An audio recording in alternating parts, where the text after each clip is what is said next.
ሰላም ጤና ይስጥልኝ የቻናላችን ቤተሰቦች፣ ዛሬ የምናወራው የአፍሪካን አቪዬሽን ታሪክ ለዘላለም ስለሚቀይር የኢትዮጵያ ሰማይ የዓለም መተላለፊያ ስለሚያደርግ ግዙፍ ፕሮጀክት ነው። አስቡት፣ አሁን ካለንበት ቦሌ ዓለም አቀፍ ኤርፖርት በ5 እጥፍ የሚበልጥ በዓመት 110 ሚሊዮን መንገደኞችን የሚያስተናግድ የዱባይና የለንደንን ኤርፖርት የሚፎካከር ግዙፍ የአቪዬሽን ከተማ በኢትዮጵያ ምድር ሲገነባ፣ ይህ ህልም አይደለም። በቢሾፍቱ አቅራቢያ ግንባታው የተጀመረው አዲሱ ሜጋ ኢንተርናሽናል ኤርፖርት ነው። ዛሬ በዚህ ቪዲዮ ይህ ፕሮጀክት ስንት ቢሊዮን ዶላር እንደሚፈጅ፣ ዲዛይኑን ማን እንደሰራው፣ ለግንባታው ብር ከየት እንደተገኘ፣ ማን ፕሮጀክቱን ወስዶ እንደሚሰራውና መች እንደሚጠናቀቅ ሁሉንም እናያለን። እስከ መጨረሻው አብራችሁን ቆዩ።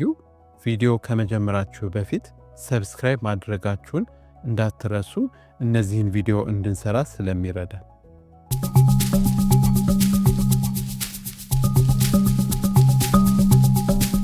ለመሆኑ መቼ ነው የምንበረው ለምትሉ፣ ፕሮጀክቱ በዝግጅት ላይ ቢቆይም በይፋ ትልልቅ እንቅስቃሴዎችን የተጀመረው በዚህ በፈረንጆች በ2026 መጀመሪያ ላይ ነው።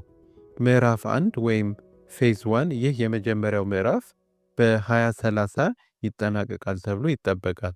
በዚህ ጊዜ ኤርፖርቱ በዓመት 60 ሚሊዮን መንገደኞችን ማስተናገድ ይጀምራል።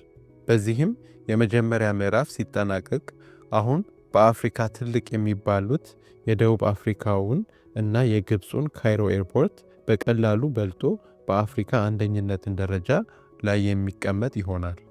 ምዕራፍ 2 ወይም ፌዝ 2፣ ይህ ደግሞ ሙሉ በሙሉ ግንባታው የሚጠናቀቅበት ሲሆን ኤርፖርቱ 4 የመንገድ መሮጫዎች ኖረውት በዓመት እስከ 110 ሚሊዮን መንገደኞችን ማስተናገድ ሙሉ አቅም ላይ ይደርሳል። ይህ ቁጥር ኤርፖርቱን በአፍሪካ አንደኛ ከማድረግ በላይ በዓለም ደረጃ እንደ ዱባይ ኢንተርናሽናል እና አትላንታ ካሉ ግዙፍ ኤርፖርቶች ጋር እኩል ተሳላፊ ያደርገዋል። እሺ፣ ይህ ግዙፍ ፕሮጀክት ማን ነው የሚሰራው? ስንትስ ብር ይፈጃል የሚለውን ስናይ፣ የዚህ ድንቅ ኤርፖርት ንድፍ የሰሩ በዓለም አቀፍ ደረጃ ስማቸው የገነነው ዛሃ ሀዲድ አርክቴክት ከታዋቂው የለንደን ኩባንያ ዳር አልሃንሳ ጋር በመሆን ነው። እነዚህ ድርጅቶች በዱባይ እና በቻይና ያሉ ዓለም አቀፍ ድንቅ ስራዎቻቸውን የሰሩ ናቸው። ዲዛይኑ የኢትዮጵያን ባህል ከዘመናዊነት ጋር ያጣመረ እንደሚሆን ይጠበቃል።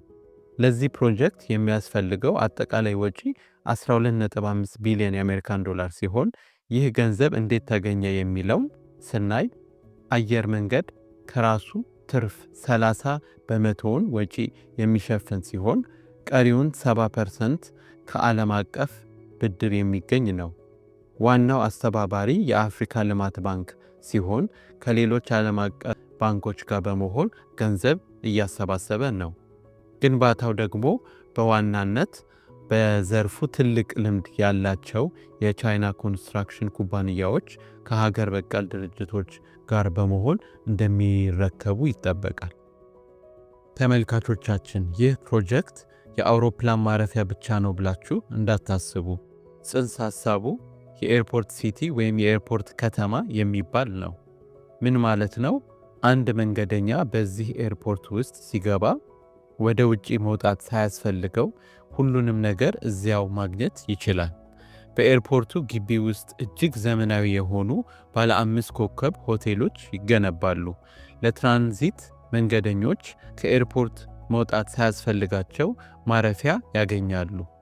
ግዙፍ የገበያ ማዕከሎች፣ ዲቲ ፍሪ ሞልስ፣ የመዝናኛ ስፍራዎች፣ ሲኒማ ቤቶች እና ዓለም አቀፍ ደረጃቸውን የጠበቁ ሬስቶራንቶች በውስጡ ይኖራል። ኤርፖርት ሳይሆን የዱባይ ሞል ውስጥ ያላችሁ ያህል እስኪመስል። ይህ ኤርፖርት ከአዲስ አበባ ከተማ ጋር በዘመናዊ ፈጣን ባቡር ኤክስፕሬስ ሬል ሊንክ እና በፈጣን የፍጥነት መንገድ ኤክስፕሬስ ዌይ ይገናኛል። መንገደኞች ከበረራው ወርደው በደቂቃ ውስጥ መሃል ከተማ መግባት ይችላሉ። እንዲሁም ኤርፖርቱ ሙሉ በሙሉ በዘመናዊ ቴክኖሎጂ የሚመራ ይሆናል። ፊትዎን በማሳየት ብቻ ባዮሜትሪክ ቴክኖሎጂ በመጠቀም ቼኪን ማድረግ ይችላሉ። ሻንጣውን በሮቦቶች የሚለኩበት ዘመናዊ አሰራር ይተገበራል ተብሎም ይጠበቃል። ይህ ሁሉ ግዙፍና ውበት ለኢትዮጵያ ምን ይጠቅማል? መልሱ ቀላል ነው። የጨዋታው ሕግ ይቀየራል። የዓለም ሎጂስቲክ ማዕከልን ስናይ ይህ ኤርፖርት ለመንገደኞች ብቻ አይደለም። ኢትዮጵያ የአፍሪካ ካርጎ ጭነት ማዕከል ያደርጋታል። ከአውሮፓ፣ ከኤዥያ እና ከአሜሪካ የሚመጡ ዕቃዎችን የሚራገፉበት እና ወደ ተለያዩ የአፍሪካ ሀገራት የሚከፋፈሉበት ዋና ማዕከል ያደርጋታል ማለት ነው። ይህ ማለት ከፍተኛ የውጭ ምንዛሬና የንግድ እንቅስቃሴ ማለት ነው። ሁለተኛ ደግሞ ቱሪዝሙን ስናይ እንዲህ አይነት ምቹ ኤርፖርት ሲኖር የቱሪስት ፍሰት ከፍተኛ ሁኔታ ይጨምራል። በሚሊዮን የሚቆጠሩ ትራንዚት መንገደኞች በኢትዮጵያ ሲያልፉ ሀገሪቱን የመጎብኘት እድላቸው ይሰፋል ማለት ነው።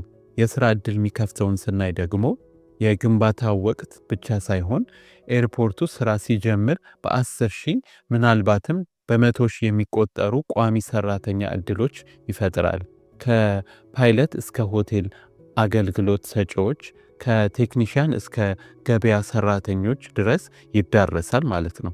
እንግዲህ ተመልካቾቻችን የቢሾፍቱ ሜጋ ኤርፖርት ፕሮጀክት ይህንን ይመስል ነበር። ይህ ፕሮጀክት የኢትዮጵያን አየር መንገድ ብቻ ሳይሆን የሀገራችንን ኢኮኖሚ አዲስ ከፍታ ላይ ያደርሰዋል ብለን ተስፋ እናደርጋለን። እናንተ ምን ታስባላችሁ? 12.5 ቢሊዮን የአሜሪካን ዶላር ወጥቶበት የሚገነባው ይህ ኤርፖርት ለሀገራችን የሚገባው ነው ወይስ ሌሎች ቅድሚያ የሚሰጧቸው ነገሮች አሉ? ሐሳባችሁን ኮሜንት ላይ አስቀምጡልን። ቪዲዮውን ከወደዳችሁት ላይክ እና ሼር በማድረግ ድጋፋችሁን አሳዩን። ለቻናላችን አዲስ ከሆናችሁ ደግሞ ሰብስክራይብ ማድረጋችሁን እንዳትረሱ። በቀጣይ በሌላ ቪዲዮ እስክንገናኝ ቻው።